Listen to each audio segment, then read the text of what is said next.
Hello अस्सलाम वालेकुम, कैसे हो आप लोग। उम्मीद करता हूँ खैरियत से होंगे। आज हम बात करेंगे जापान के सी वीज़े के बारे में। सी वीज़ा मीन्स के विज़िट वीज़े के बारे में, जो कि अब खुल गए हैं। एम्बेसी ने वीज़े लेने एक्सेप्ट कर दिए हैं। पहले बंद थे, बहुत सारे दूसरे वीज़े डी और दूसरे क्लास के वीज़े खुले थे, बस सी वीज़ा घूमने फिरने के लिहाज से अब जापान ने जाके वीज़े एक्सेप्ट करना शुरू कर दिए हैं। तो आप अप्लाई कर सकते हो जापान के वीज़ा। और सी वीज़ा जापान का सबको ही पता है यार, कितना प्यारा कंट्री है। टोक्यो कैपिटल है, घूमने फिरने के लिहाज से बहुत ही अच्छा कंट्री है। आप घूमने फिरने के लिहाज से जाओ। और वीज़ा थोड़ा सा टफ़ है जापान का, बट अगर आपके डॉक्यूमेंट्स पूरे हों तो इतना कोई बड़ा मसला नहीं होता। येन इसकी करेंसी है और पाकिस्तान से कम है इसकी करेंसी। आप अच्छे थोड़े से थोड़े तो नहीं, मीन्स के नॉर्मल से पैसों में अच्छे घूम फिर के जापान में जा के आ सकते हो। और जापान में बहुत इज़्ज़त है एज ए पाकिस्तानी, क्योंकि पाकिस्तान वहाँ बहुत सारे लोग जो गाड़ियों का स्पेयर पार्ट का पाकिस्तानी बहुत बड़े डीलर हैं, तो इस लिहाज से भी बहुत लोग जानते हैं पाकिस्तानियों को और अच्छी इज़्ज़त है। और वीज़े की रेशो भी अच्छी है अगर आपकी फ़ाइल पूरी स्ट्रॉन्ग हो। जैसे मैं नॉर्मल बताता हूँ कि कौन कौन से डॉक्यूमेंट सी वीज़े के लिए यही डॉक्यूमेंट्स होते हैं कि आपका पासपोर्ट हो, तस्वीरें हों, अगर आप शादीशुदा हो तो मैरिज सर्टिफिकेट, अगर नहीं हो तो फैमिली सर्टिफिकेट होना चाहिए, बैंक स्टेटमेंट होनी चाहिए, इंश्योरेंस होनी चाहिए, फ़्लाइट की बुकिंग होनी चाहिए, होटल की कंफर्म बुकिंग होनी चाहिए। और इसके अलावा अगर आप टैक्स पेयर हो तो एनटीएन होना चाहिए, बिजनेसमैन हो तो लाइसेंस होना चाहिए बिज़नेस का आपका।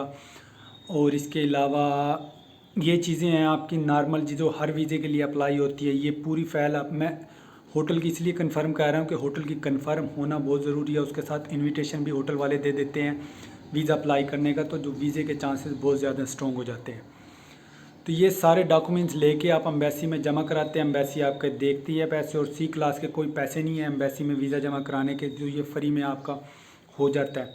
मे भी कुछ एजेंट पैसे लेते हो, वो एक अलग बात है, बट एम्बेसी सी क्लास के वीज़े के कोई पैसे नहीं लेते। बट कोई डॉक्यूमेंट्स के अगर पैसे ले लें तो ले लें। अगर आपकी फ़ाइल पूरी है, बराबर है, सारे डॉक्यूमेंट्स हैं, तो आपको 15 से 20 दिन, एक महीने में वीज़ा मिल जाता है। और आप जापान जाके घूम फिर, जैसे मैंने कहा, घूम के लिहाज से बहुत प्यारी है।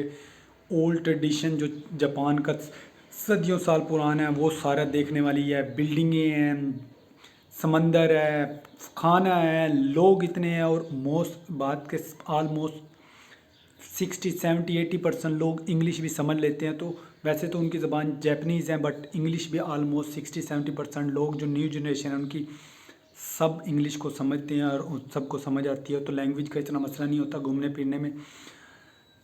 पब्लिक ट्रांसपोर्ट, ये सारी चीज़ें बहुत सस्ती हैं। आप थोड़े थोड़े पैसे में कहीं भी घूम के आ सकते हो। और जैसे मैंने कहा, पाकिस्तानियों के लिए बहुत अच्छी जगह है घूमने फिरने के लिए। और जापान दुनिया का स्ट्रॉन्ग कंट्री, पासपोर्ट रखने वाला कंट्री में आता है। तो जापान का वीज़ा अगर आपके पासपोर्ट पे लगा हो तो बहुत सारे कंट्री का वीज़ा मजाक में आपका लग जाता है, क्योंकि जापान ने अगर वीज़ा जिसको दे दिया उसको बहुत सारी कंट्री वैसे वीज़ा दे देते हैं।